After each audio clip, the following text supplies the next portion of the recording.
Welcome back, ladies, gents and Pikachus, to another breaking down and analysing the Quran so we can understand exactly what Allah is up to, what he intends and how he is going to achieve his purposes, and what that means for you and me and everyone else on earth today who is not a devoted Muslim. So it's going to be a little bit different today. I thought we'll take a break from reading the verses. We've done quite enough of that recently, and we're just going to recap what we've been through so far. So let's get started. Now, you will remember the first thing that we find in the first few verses of the Quran is Allah introduces himself to the reader before the actual story gets started. So what he does is he describes himself as being this merciful, graceful, wise creator God who creates everything and destroys everything. Nothing that is created is from anywhere else apart from him. This is the claim. But then straight away after that, he finds the Garden of Eden and enters, and he comes upon Adam. Adam is the first man. He's there with his wife Eve, and they're already created. So he finds his way into the Garden of Eden and he has a conversation with Adam. Now, the first thing we'll notice that's a little bit strange, that kind of got the old noodle going around in my head, was that he claims that he's the creator God and that he created everything. So the implicit implication is that he created Adam and the Garden of Eden, and then he was outside for some other reason, even though there's nothing else out there. At the moment, the only things that are created are the Garden of Eden, Adam and Eve and the angels. So why was Allah outside of all that, off somewhere else doing something else? And why, when he returned to Eden and spoke to Adam, Adam didn't recognise him? Now, I don't know, and it's not explicitly said in the Quran, but if he created Adam, Adam would have recognised him and gone, "Hi, oh, it's God, welcome back, God, so great to see you." And then they would have had a completely different conversation. But that's not what happened. What actually happened is Allah comes in, surrounds Adam with his angels, and goes, "Psst, Adam, come over here." Strikes up a conversation with Adam in which he suggests to Adam that Adam doesn't know very much and makes him feel bad for not knowing these hidden secrets. Now, another thing that will set your noodle spinning. If Allah is the creator God and he created Adam, why did he hide the secrets for him at all? If he's just going to teach him to them now, because the Garden of Eden's only just been created.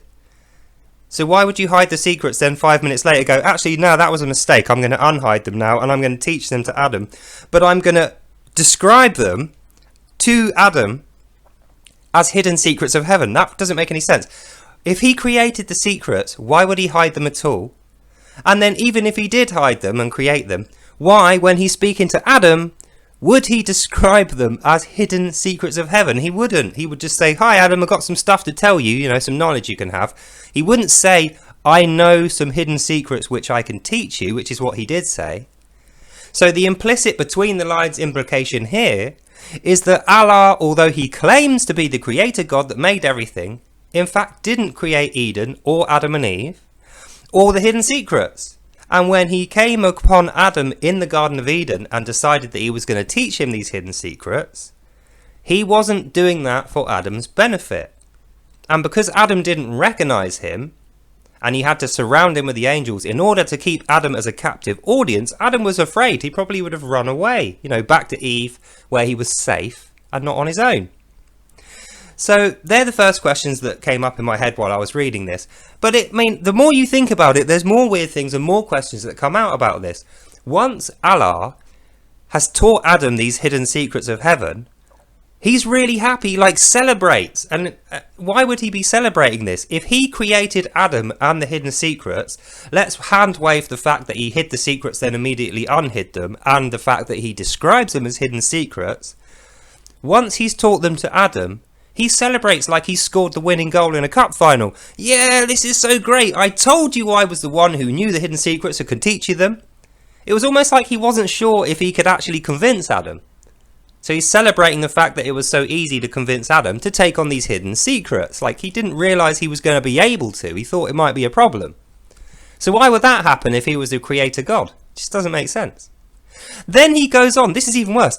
Then he goes on, after he's taught Adam these hidden secrets and got him all power crazed on this new stuff that he's learned, he then takes Adam over to the other angels in Eden and tries to commit them to worshipping Adam. Like, he tries to dominate the rest of the angels, even though he's the creator God and Adam is just a simple dude, running around naked. He tries to get the other angels to bow down and worship Adam. Now, why, if you're the creator God, and you've created Adam and this whole Eden, why would you then make Adam the king of heaven? That's the implicit thing. He says to Adam, I'm going to teach you the hidden secrets of heaven, and then you'll be above the angels, and you will become the king of Eden. Why would he do that to Adam? Adam doesn't do very well as the king of Eden, by the way. All the angels bow down and worship him, but one doesn't. Now, once again, if he is graceful and wise and powerful, I'm talking about Allah here, if Allah's all he's cracked up to be and what he claims, when he suggests to the other angels that they should worship Adam, they would. The fact that one of them doesn't and rebels against Allah tells you that Allah isn't graceful, wise and merciful and all the things he claims to be. Otherwise that angel wouldn't have rebelled against him. And the plot thickens even further when you think he also said anyone who knows of his worship but refuses to bow down and worship him immediately will be killed. So why doesn't he kill Iblis, the angel that rebels and buggers off? He doesn't. He lets him go. Presumably he can't get rid of this Iblis guy. So he isn't all powerful. He doesn't create and destroy everything. And the final thing that made me question this, when you think about it, after he said to Adam, you'll be the king of heaven, but then he doesn't end up as the king of heaven. After he said, I'll kill anyone who doesn't worship me who knows they should, he doesn't kill Iblis. When they're on the surface, after they've dropped from heaven, after Satan has led Allah, his angels, Adam and Eve down to the surface, he immediately says, you're not going to be the king of heaven anymore. Now I'm going to be the one you worship. I'm the big creator God, powerful guy. Everyone's got to worship me. And here's some more hidden secrets. This doesn't make any sense. Hang on a minute. You just told him the secrets of heaven. If they were the secrets of heaven that you just told him, if that was true, why would you need to teach him more stuff now on the ground in earth, just so he can find food and water and not get killed by roaming animals? It doesn't make any sense. So my assumption, my postulation here, is that Allah is actually completely deceitful and everything that he said is a lie. In the beginning of the book, before the story starts, he lies and said he's the creator God, he makes everything, he's all powerful. Then he finds his way into Eden, he lies to Adam, who doesn't recognize him, and says, I can teach you the secrets of heaven, you'll be the king of heaven.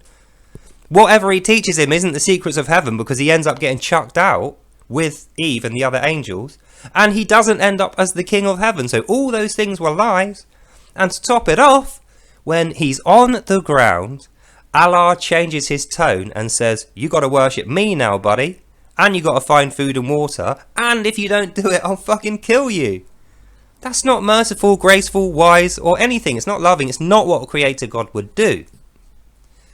So to cap off that first bit, I'm going to say this.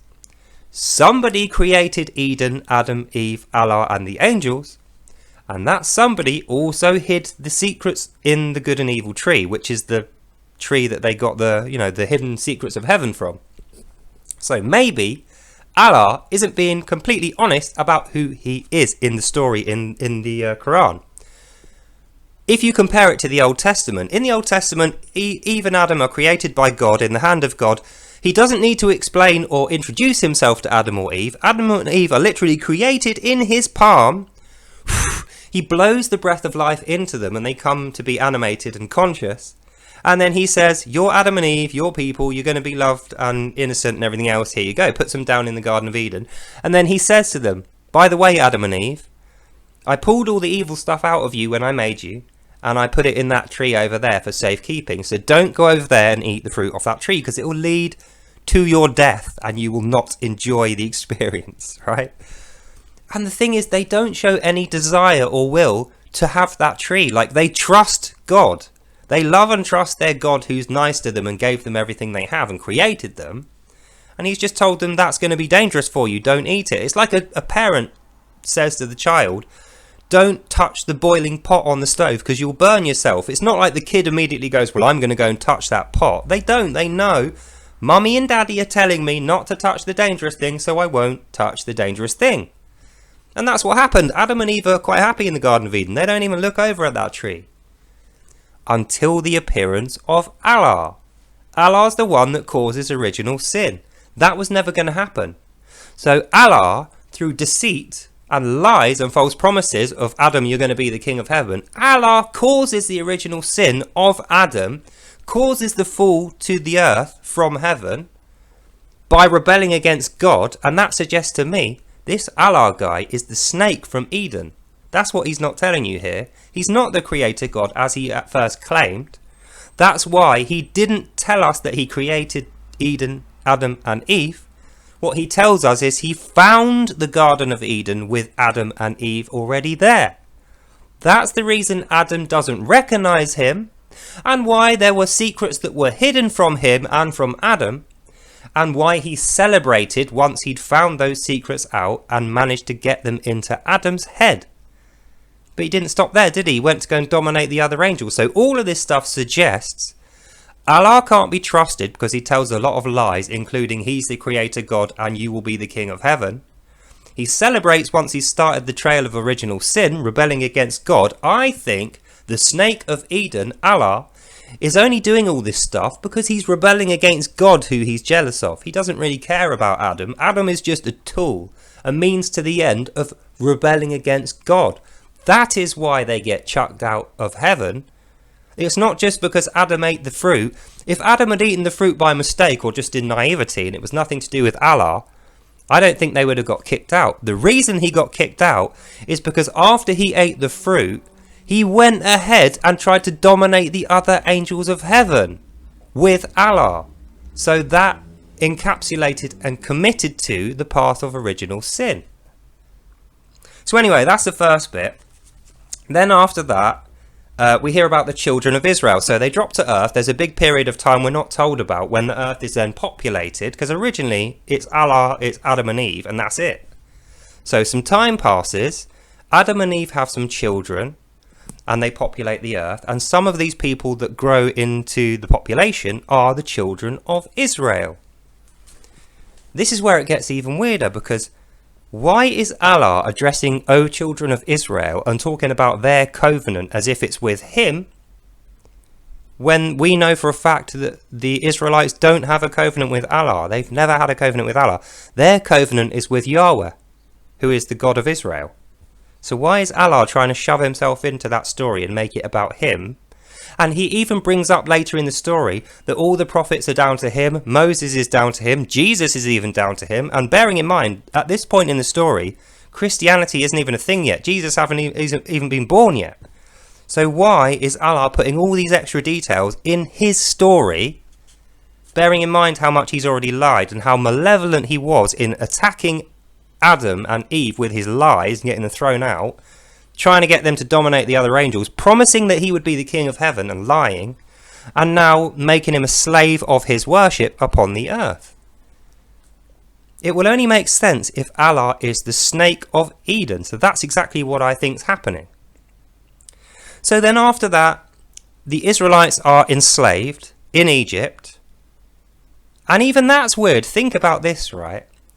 Why would Allah tell his Egyptians to keep the Israelis as slaves and then try and kill them, but then later on, after they escape, help them out with their sacrifice to another god, and then help them through Moses set up Israel, when he hates them and he doesn't want them to leave, but he can't stop them from leaving? Again, throwing shade on his earlier claims that he's a creator God, he knows everything, does everything, and anyone who's against him dies. We can already see Iblis didn't die, Adam didn't die, the children of Israel don't die, Moses doesn't die. None of this stuff works. Everything that Allah says turns out to be a lie. So then we get to the last bit. Allah helping the Israelites do their sacrifice. More descriptions of the Jews being nasty, evil and bad. Allah threatening anyone who reads his Quran, which is over there now, with death. Threatening us in the current day through the Quran, saying anyone who reads the Quran but doesn't believe it, woe to them. Anyone like me who reads it to you and says I've got some logical questions, woe to me. And woe to you who believe me. Why, back then, is Allah preempting the fact that future people are going to have these questions about his holy book and the worship of him. And instead of approaching those questions with a fair mind, with grace and mercy and wisdom like he claims he has, instead of that he approaches them with coercion and threats of violence and further fake promises of stuff that doesn't ever come true. I'm absolutely convinced at this point this Allah guy is the snake from Eden. He's not a creator God, he never was. He hates God and is rebelling against God. That's the only reason he involves humanity. Humanity is the pet project of God. So Allah, in his war against God, wants to defeat God by hiding behind humanity, using them as a human shield, using them as a weapon, and making sure they all get corrupted and sinful and killed, so that he can get back at God, who he's jealous at for some reason, like we don't even know about that. So in conclusion, what are Allah's goals so far? His first goal seems to be to war with God. That's why all this is happening. The whole thing about Eden, the whole thing about Adam, the whole thing about the Israelites being slaves and then wanting to kill them, and then when they got away going, oh, we're going to get you later with a big genocidal war on your Israel, but then claiming he's helping them out with a sacrifice. None of it makes sense, apart from if you look at it from the perspective of a Muslim in Egypt. He has to make those claims, otherwise Allah doesn't know, Allah isn't able to read your thoughts and see the future, isn't graceful and merciful, and the Egyptians would know straight away. This guy's a fraud, he's actually really evil, he's setting us up against these Israelis who we should actually have been friends with, and their God is looking after them properly and allowing them to make a kingdom of Israel in the desert, somehow, with loads of food and water, and they're having a great time. Meanwhile, us over here, we got no slaves, half our armies just died, we've got a famine, but we still got to do this daft worship every day, even though we're getting nothing out of it. His second goal is to punish the Israelites. Again, it's because he's trying to get back at God. He doesn't care about the Israelites, they could live or die, couldn't give a damn. He's getting back at God, God loves the Israelites, Israelites worship God, i.e. Allah doesn't want them to worship God, and if they won't worship him, clearly they're not ever going to worship him. They refused his Quran even when they were slaves under the threat of torture and death.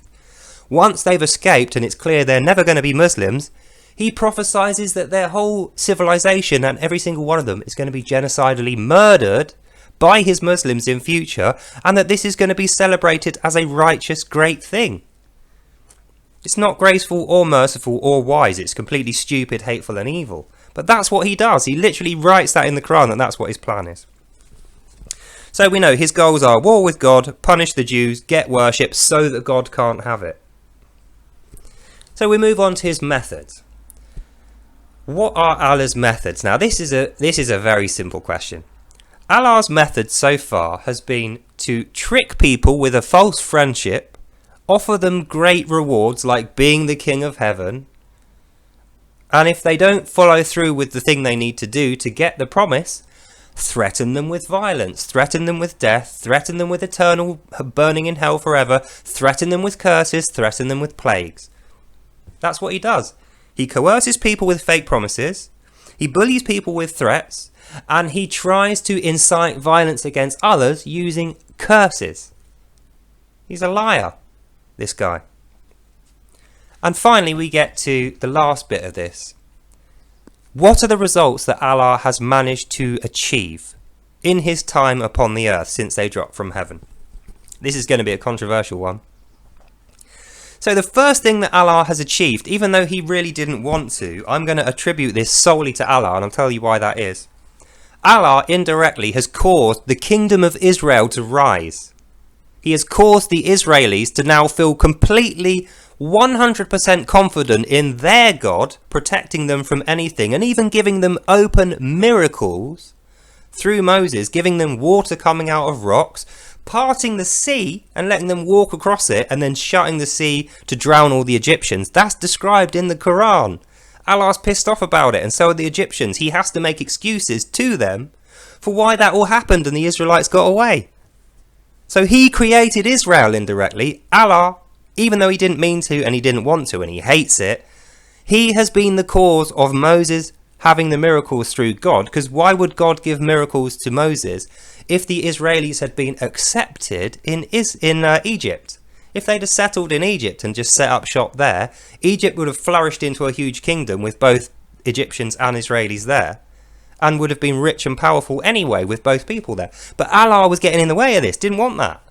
And because he stood in the way of that, not only did he fuck up Egypt and cause them to have no slaves, no army, famine, drought and pissed off populations, he also indirectly causes Israel to rise up and have loads of riches and food and water coming out of rocks, and they're so happy they're sacrificing their best food to their God and having a group hug, and they're really happy about it. But the worst thing that Allah does, this is expressly put in the Quran. Allah prophesies that anyone who refuses to worship him, i.e. the Israelites who he knows will never come back and worship him now, they certainly wouldn't before, and they definitely won't now they've got Moses and they've set up Israel with their God. Allah prophesies that they must all be genocidally, brutally killed in future, every single one of them, in their own country and elsewhere, and their own country, Israel, should be completely burnt down and destroyed. That's his prophecy. So what he has done there, if you think about it, he has ensured that his faithful Muslims, for the rest of time now, have to stick to this goal of wiping out the Jews and crushing Israel. They have to do that now. If they don't do that, it proves that Allah is not only full of crap, but his prophecies don't come out, that he lies to the Egyptians and made fools of them, used them as a tool, stooges against the God and Israel. And that's why we've got to the current day scenario where Israel are constantly under attack by devout Allah worshippers, but they constantly lie and say it's the evil Jews that that they attack them because they're evil Jews and they deserve it, and why they show no remorse. So we get into the conclusion of this video now, which is this. Despite his claims in there, Allah's not the creator God. He doesn't mean well for humanity, and he certainly doesn't mean well for his Muslims. Even though he's got them under some mind control spell, and he possesses them, the results of his actions have led Islamic states across the world to suffer economically, to suffer socially, to be derised and hated by other people, certainly feared, and the end result is they're not doing very well. Look across the world. Israel are doing pretty well. All the Christian nations, which are split offs from the original covenant with Israel, Christianity is a split off from the covenant with God. All the Christian nations are doing brilliantly. We've got all the wealth, we've got all the political, social and educational progress. We've got everything going for us. We're so arrogant now these days that we're actually punishing ourselves for being better than other countries and restricting our growth so that it's more fair to other people. We've got these diversity policies. We'd rather take a complete stranger from another country who doesn't necessarily have the skills and the language and the experience to do a job, put them in that job over someone who's white and Christian and British who does have those skills, because it's not fair that this British white guy was born into a life of luxury and had a good education. We'd rather give this guy the job just based on his colour. That's how arrogant we are here, and it's all based on this. So that's the conclusion of this video. I just want you all to keep that in mind and remember that really in good detail for when we return to the Quran tomorrow and we start reading the next part of the verse. And the reason for that is we're literally just about to get to the really juicy, genocidal, violent maniac war, the psycho stuff. And when we get there and we're talking about it in the comments and Muslims are questioning us, you and me, in the comments, it's going to be absolutely vital that we know this stuff off by heart so we cannot be tricked or manipulated or threatened or bullied or cursed out of our free thinking logic. And that's where I'm going to end this video. So I hope you enjoyed hearing that and you learnt something. God bless, and I'll see you in the next one. Bye now. So that's the story of Allah so far. Remember that, learn from what we know, and we'll carry on tomorrow at 4:15 British time. Until then, God bless, and I'll see you in the next one.